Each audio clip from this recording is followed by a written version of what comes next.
하나님 말씀을 보겠습니다. 디모데 전서 3장 14절부터 16절까지 보겠습니다.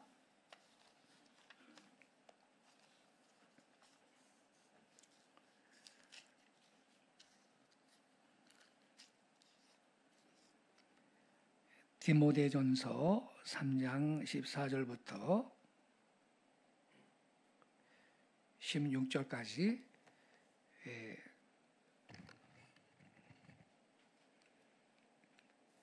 한 절씩 교독하시겠습니다. 제가 먼저 14절을 읽겠습니다. 내가 속히 내게 가기를 바라나 이것을 내게 쓰는 것은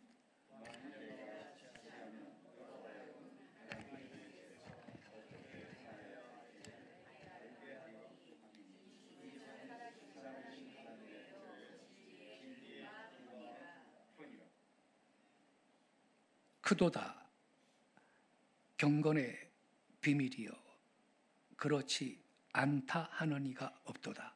그는 육신으로 나타난 바 되시고 영으로 의롭다 하심을 받으시고 천사들에게 보이시고 만국에서 전파되시고 세상에서 믿음 바 되시고 영광 가운데에서 올려지셨느니라.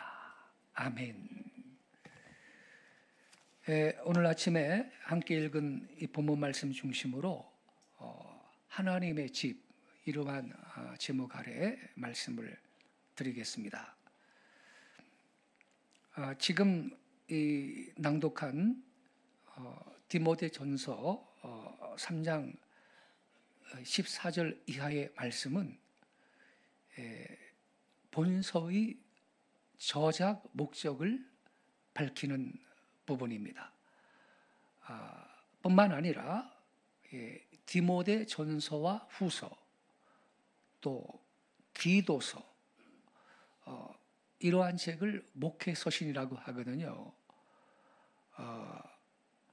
이 목회서신이라고 불리는 세 책 전체에 대한 조술의 목적이라고도 할 수가 있습니다.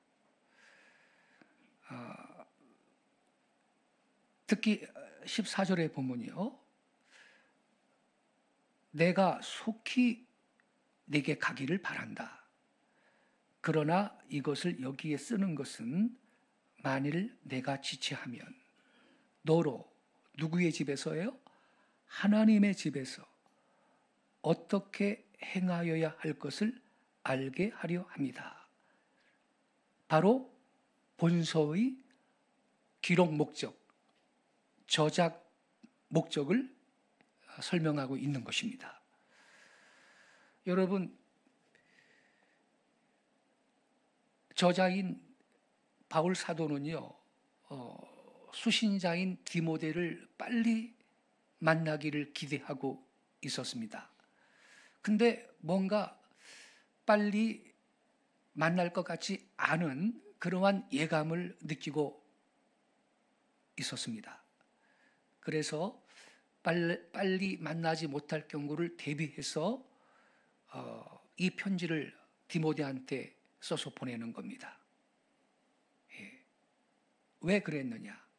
디모데로 하여금 디모데는 젊은 목회자였습니다. 이 디모데가 어떻게 목회를 할 것이냐? 즉 교회의 목회 사역의 그 원칙, 방식 이걸 말해주고 있는 것입니다. 그러니까 교회를 먹이고 세우고 양육하는 방법을 가르쳐 주는 것이 목회서신, 또 좁게는 본서를 기록한 동기라고 할 수가 있는 것입니다. 근데 이 바울 사도가요, 교회를 양육한다, 먹인다 이런 말을 하나님의 집에서 어떻게 행하여야 할 것을 내게 알게 하려 한다. 이렇게 표현을 했습니다. 교회를요, 하나님의 집이라는 별명을 써서 표현을 했는데,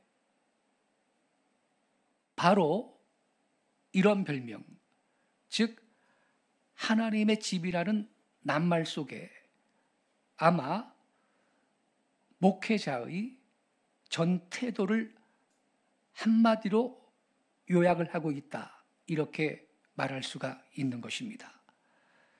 여기 여러분, 제가 한번 다시 읽어 드릴게요. 15절에 보면, 만일 내가 지체하면 너로 하여금 하나님의 집에서 어떻게 행하여야 할지를 알게 하려 함이니 이 집은 살아계신 하나님의 교회요. 교회를 하나님의 집이다, 이렇게 표현했습니다. 예. 그래서 바울이 디모데한테 지금 사도로서, 영적 아비로서 젊은 디모데한테 제시하는 것은, 요청하는 것은 뭐냐? 교회를 어떻게 세우고 섬길 것이냐? 하나님의 집으로 만들어야 한다, 이겁니다. 교회를 하나님의 집으로 만들고 세워야 한다, 이거예요. 여러분, 어떠한 교회가 이상적인 교회입니까? 하나님의 집이 되는 것이 이상적인 교회인 것입니다. 그러한 의미가 우리가 지금 읽은 이 말씀 속에 내포되어 있는 것입니다. 여러분, 교회는요, 넓은 의미에서 가족 공동체입니다. 왜냐하면 하나님을 우리가 아버지라고 다 모시고 있습니다. 그렇죠? 그리고 여러분, 우리 모두는 예수님 안에서 형제고 자매입니다. 그렇죠? 그렇기 때문에 교회는 가족 공동체라고 할 수가 있겠습니다. 기독교는 가정적인 종교가 되는 것입니다. 여러분, 구약에서도 그렇고요, 신약에서도 그렇고, 기독교 전체가 바로 가정적인 분위기에서 이루어진 것입니다. 교회의 시초가 가정에서 시작됐고요, 가는 곳마다 이 가정적인 분위기에서 초대교회가 이루어진 것입니다. 하나님을 아버지라, 예수 그리스도를 우리의 신랑이라, 그죠? 우리의 신랑이라 그러죠. 또 모든 믿는 성도들은 서로를 향해서 그리스도 예수님 안에서 형제 자매라고 부릅니다. 그러니 여러분, 교회는 가족 공동체가 되는 것입니다. 본문 가운데에서 교회를 하나님의 집이다, 이렇게 말씀했어요.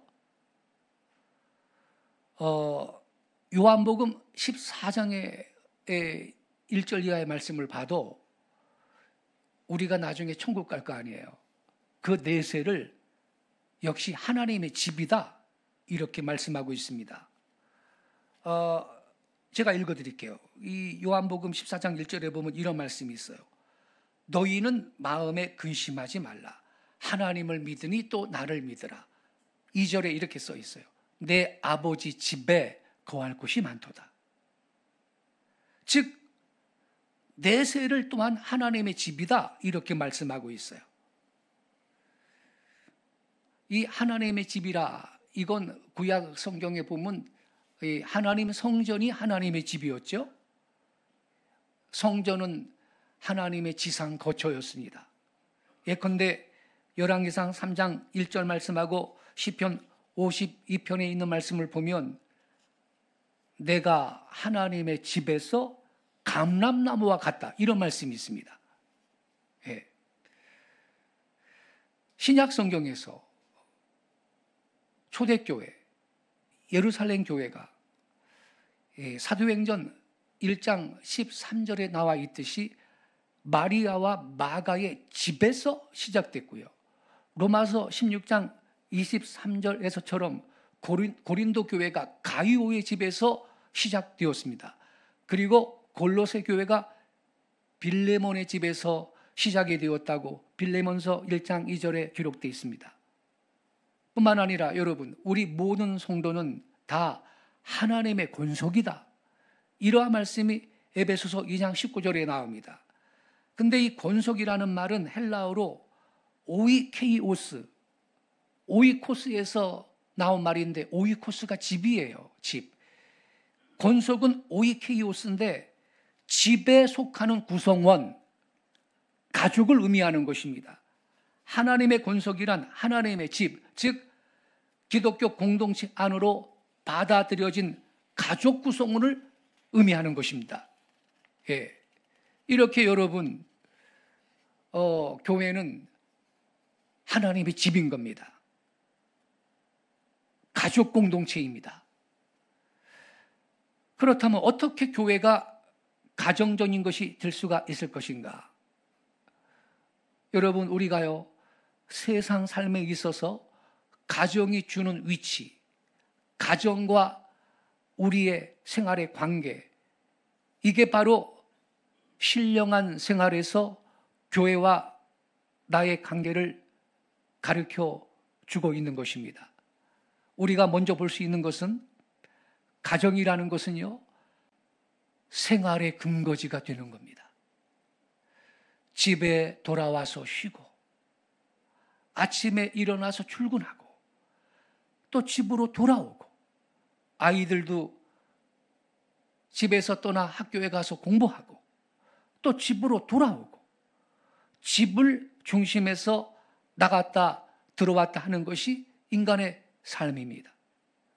그래 여러분, 집이 건전하면 그 생활이 건전하고, 집이 무엇인가 불안스러우면 그 생활이 불안스럽고, 집이 불행하면 그 생활이 불행한 것입니다. 집이 아예 없다, 가장 불행합니다. 여러분, 홈리스라 그러죠. 홈리스. 지금 말이죠, 저 남쪽에는 비가 너무 많이 와가지고 희생자들이 많이 생겼는데 재산 피해도 많고, 이 홈리스가 말이에요, 다리 밑에, 그 다리 밑에서 그냥 종이 박스 같은 거 깔고 엉성한 텐트 같은 거 하나 치고서는 그 살고 있는 그러한 사람들이 있었는데, 그 지역 경찰관이요, 적극적으로 그 사람들 죽겠는데 빨리 가서 끌어내야 되겠다. 그래서 부지런히 가가지고서는 당장 거기서 나오라고 그래가지고 간발의 사유로 살아났다는 거 아닙니까? 그 아주 책임감 있는 경찰관이죠. 나 몰라라 했으면 누구도 신경 안 쓰는데 말이죠. 거길 달려가가지고. 집이 아예 없으면 가장 불행한 것입니다. 우리가 흔히 여러분, 사회에 나가가지고 문제를 일으키는 사람들, 예컨대 학교에서 문제를 일으키는 학생이라거나 사회의 어떤 조직에 들어갔는데 뭐 조화를 이루지 못하고 문제를 일으키는 사람, 군대에서도 말이죠, 입대를 했는데 뭐 적응 못하는 그러한 그 병사들이 가끔 있죠.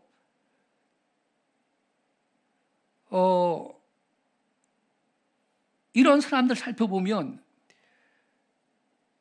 근본이 어디에 있느냐? 그들의 가정이 무언가 조화가 되지 않는 경우가 많다는 거거든요. 가정이 행복하고 가정에서 사랑을 받고 따뜻한 가정에서 사는 분들은 사회에서 씩씩하게 잘 헤쳐나갈 수 있습니다만, 가정에서 사랑을 받지 못한 사람들은 맨날 아버지 어머니가 싸우고 그릇 깨지는 소리나 들리고 말이죠. 아버지가 술주정이나 하고 말입니다. 애들을 패고 말이죠.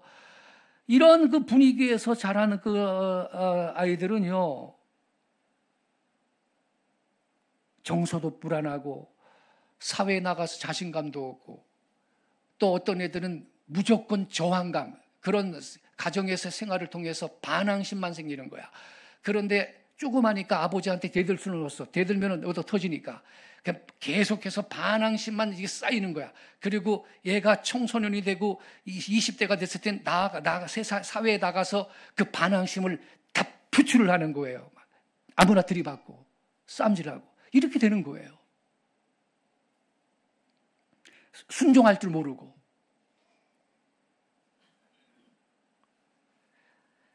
그러니까 영혼이 아주 메말라 있는 거죠. 청소도 불안하고 그 영혼이 허도지고 있습니다.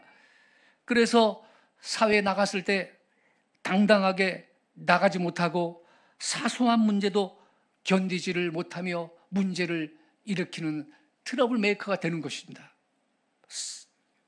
그래서 여러분, 이 교회가요, 이게 신앙생활의 중심지로서의 교회가 이게 굉장히 소중한 것입니다. 왜냐하면 집이니까. 아까 그랬죠. 집은요, 생활의 근거지라 그랬습니다. 집에 들어와서 쉬고 아침에 출근하고 집에 들어와서 또 쉬고 학생들 집에 학교에 가고 아침에, 이게 우리의 삶 아닙니까, 여러분? 사람만이 그런 게 아닙니다. 모든 동물의 세계도 그래요. 여러분, 짐승들도 자기 집이 있습니다. 여우도 굴이 있습니다. 공중에 나는 새들도 둥지가 있습니다. 저 바다에 있는 고기나 하천에 있는 물고기들도 산란절이 되면 가서 알을 낳고 번식하는 자기의 본거지가 있습니다. 모든 동물들이 다 그렇습니다. 그러나 특별히 인간은 더더욱 소중한 집을 가지고 있는 것입니다. 그 다음에 집이란 뭐냐? 피차 간의 협조해서 서로 행복을 누리는 것이 집입니다. 한 가정에서 부모라거나 자녀라거나 온 가족이 단결하고 협력해서 아버지는 아버지의 위치에서, 어머니는 어머니의 위치에서, 자녀는 자식의 위치에서, 노인은 노인의 위치에서, 젊은 사람은 청년의 위치에서 피차간 협조하는 가운데 온 가정이 행복을 이렇게 나가는 겁니다. 그렇죠? 근데 여러분, 세상에서는요, 남을 내가 이김으로 내가 행복해진다, 이렇게 생각합니다. 그렇죠? 한 예를 들면, 남의 돈을 10,000원을 내가 뺏으면 그 사람은 돈 10,000원이 마이너스가 되고 나는 돈 10,000원이 플러스가 되었다, 이렇게 생각합니다. 그러나 가정에서는 그게 통하지 않는 겁니다.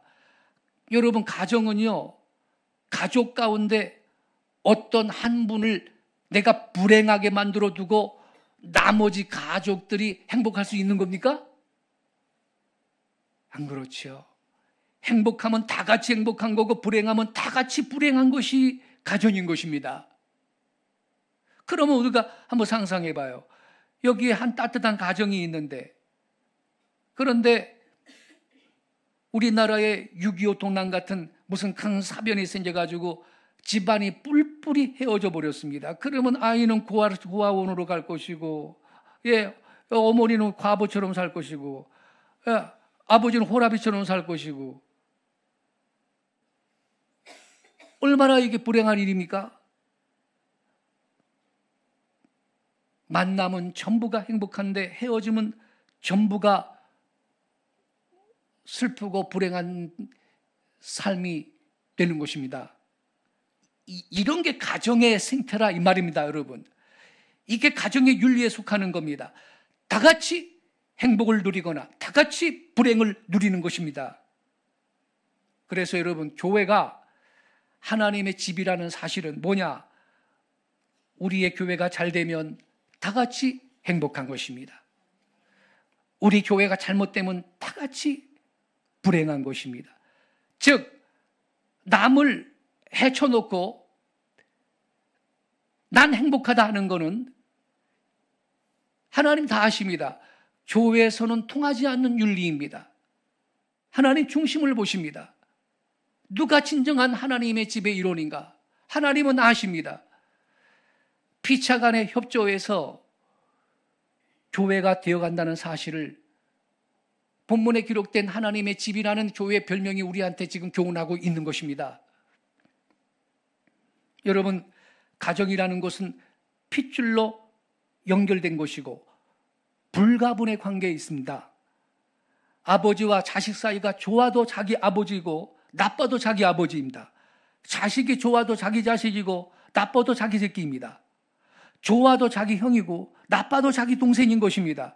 그건요, 여러분, 불가분리의 관계에 놓여 있는 거예요. 일단 맺어진 관계는 잘라내지를 못합니다. 여러분, 우리가요, 하나님을 우리 아버지라고 불러. 하늘에 계신 우리 아버지요. 우리가 들어가기 위해서 예수님이 주기도문을 가르치실 때 하늘에 계신 내 아버지요, 이렇게 가르쳐 주지 않았습니다. 하늘에 계신 우리 아버지요. 하나님을 우리 아버지라고 부르고 성도들을 우리의 형제라, 우리의 자매라, 그리고 교회를 하나님의 집이라고 하는 것은 뭐냐? 우리가 함께 구원을 받은 관계예요. 그리스도 예수 안에서 한 가족이 되었다. 불가분리의 관계라는 사실을 우리한테 말해주고 있는 것입니다. 불가항력적인 하나님의 은혜 가운데 구원이 확립되어 있다는 사실을 우리한테 교훈하고 있는 것입니다. 여러분, 구원받은 하나님의 자녀들이 받은 구원을 소멸을 해버리고 구원받지 못한 상태로 들어간다는 것은 있을 수 없는 사건으로 보는 겁니다. 그죠? 도저히 될 수 없는 사건인 것입니다. 불가분리의 관계에 놓여 있습니다. 탕자가 아버지를 떠나가지고 성경을 보면요, 이런 불효막심한 자식이 어디 있습니까? 아버지가 멀쩡히 살아있는데 자기한테 돌아올 유산을 미리 달라고, 미리 달래, 미리. 그래가지고 세상에 그 돈 갖고서는 먼 타국에 가서 허랑방탕 살고 재산을 다 날려버렸지 않습니까?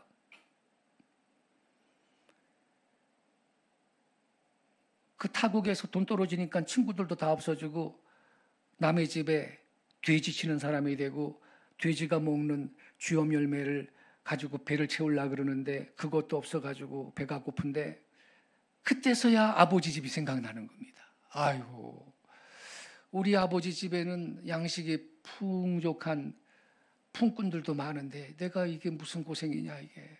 아버지 집에 가야 되겠다. 이렇게 그때서야 생각을 합니다.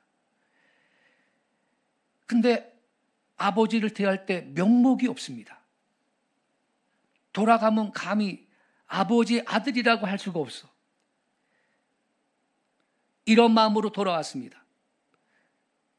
그리고 면목이 없다고 하면서도 부를 때 아버지라고 부릅니다. 암흑의 노인이시여, 이렇게 안 불렀습니다, 여러분. 아버지라고 부르지요. 아버지, 저 아버지한테 죄 많이 졌는데 자식이라고 치지 마시고 그냥 품꾼의 하나로 인정해 주소서. 예, 아버지, 이랬거든요.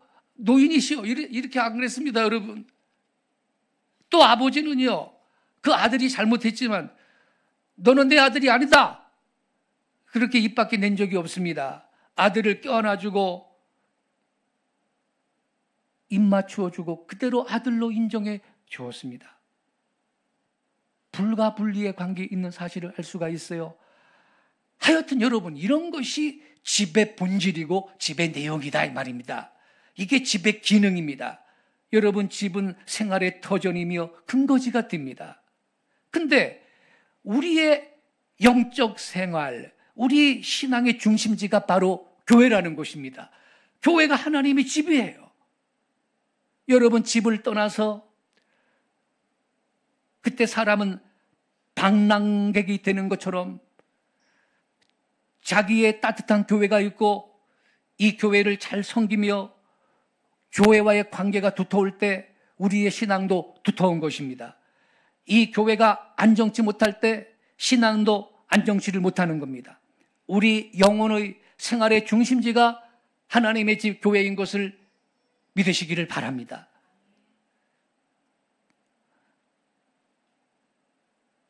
그래서 여러분, 홈리스가 불행하다 그랬죠. 집이 없는 사람. 자유로워서 좋겠다. 쟤들은 얼마나 생활이 자유롭냐. 그럽니까? 그럼 다 홈리스 하지 뭐. 가장 불행한 사람인 것입니다. 근데 영적인 영역에서도 하나님의 집이 없는 영적 홈리스들이 많아요. 자기 딸이는 자유롭다고 생각하지만 가장 궁핍한 그 라오디게아 교회를 향해서 예수님이 그래서 이렇게 말씀하셨죠. 너는 스스로가 생각하기를 나는 부자다, 부유하다. 그러는데 너는 헐벗었다.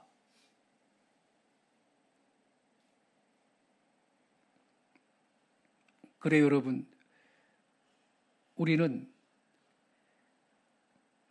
이 하나님의 집을 소중하게 생각해야 될 줄로 믿습니다. 우리 교회 제자훈련 과정이 있잖아요. 우리 교회 제자훈련 과정이 있는데 그리스도인의 생활연구, 요거 상권입니다. 이게 6권까지 있는데 지금 3권째 공부를 하고 있는 분이 계십니다. 그런데 제가 읽어드리면 1권은 전체 주제가 그리스도 안에 있는 새 생명, 2권은 그리스도와의 교제, 3권은 그리스도와의 동행, 4권은 그리스도인의 성품, 5권은 믿음의 기초, 6권은 봉사의 성장. 이렇게 되어 있는데 여기 지금 3권을 진행하고 있습니다. 그런데 3권의 2과의 제목이 뭐냐면요, 교회론을 공부해요. 이게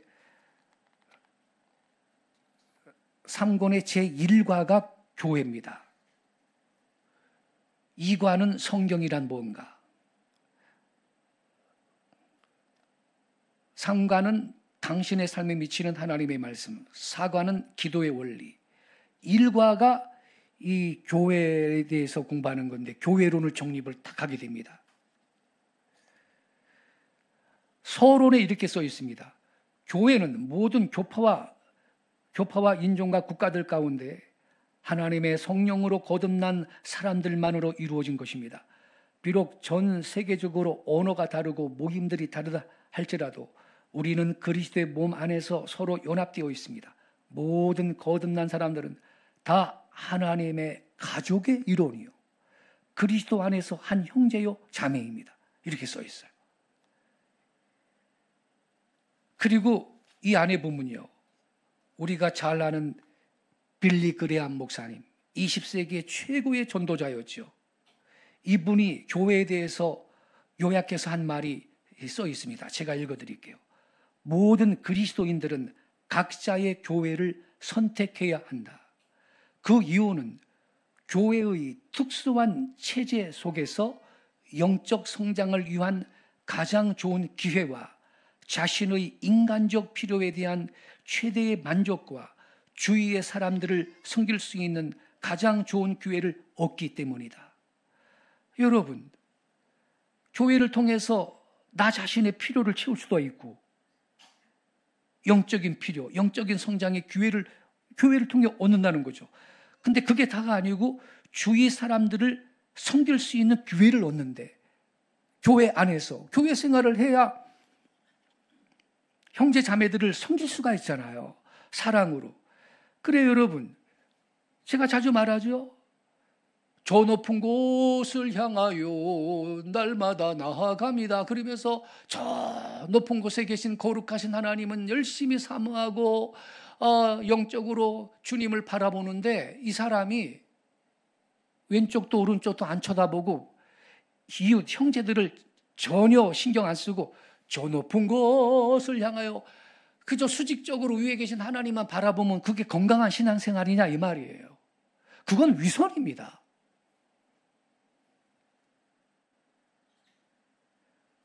교회 공동체 안에 속해야, 이 하나님 집 안에 있을 때 집 안에 있는 우리 형제들을 내가 사랑하고 섬길 수 있는 기회를 얻는 것이고, 그게 여러분 참다운 믿는 자의 제자의 삶 아니겠습니까, 여러분?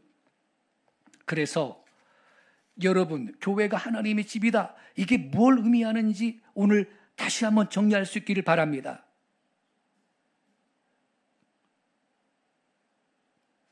우리의 영적 생활의 중심지가 교회입니다. 아까 말했듯이 집을 떠난 사람은 홈리스가 되는 겁니다. 집이 없는 사람은. 그가 건강한 삶을 살 수 있습니까? 우리 영혼의 생활의 중심지가 교회입니다. 그래서 우리 모든 성도들은 교회 안에서 피차간에 협조하고 피차간에 도와주고 피차간에 섬김으로써 행복을 누리며 하나님의 상급도 쌓아놓으며 은혜 받는 줄로 믿습니다. 이것이 하나님의 집이다. 교회가 하나님의 집이다. 성경이 그렇게 말하는 내용인 것입니다. 여러분, 하나님의 집으로서의 교회, 아마 이것이 우리 모든 목회자들 뿐만 아니라 성도들의 이상이 되어야 할 것입니다. 또 우리 믿는 성도들의 가정은요, 마치 교회처럼 그 속에서 찬양 소리가 나오고 하나님의 말씀을 낭독하는 소리도 들리고 피차간에서 위에서 가족들이 기도해야 할 것입니다. 그래서 교회는 가정같이, 가정은 교회같이 생각하는 여기에 그리스도인의 건전한 생활 비결을 볼 수가 있는 것입니다. 귀하신 성도 여러분, 교회가 하나님의 집입니다. 이 집을 세우는데, 든든히 세우는데 기여하는 우리 성도들 또한 되시기를 바랍니다. 이러한 각오로 살 때 하나님은 여러분의 삶을 든든히 세워주실 것입니다. 여기에 축복이 있는 것입니다. 기도하겠습니다.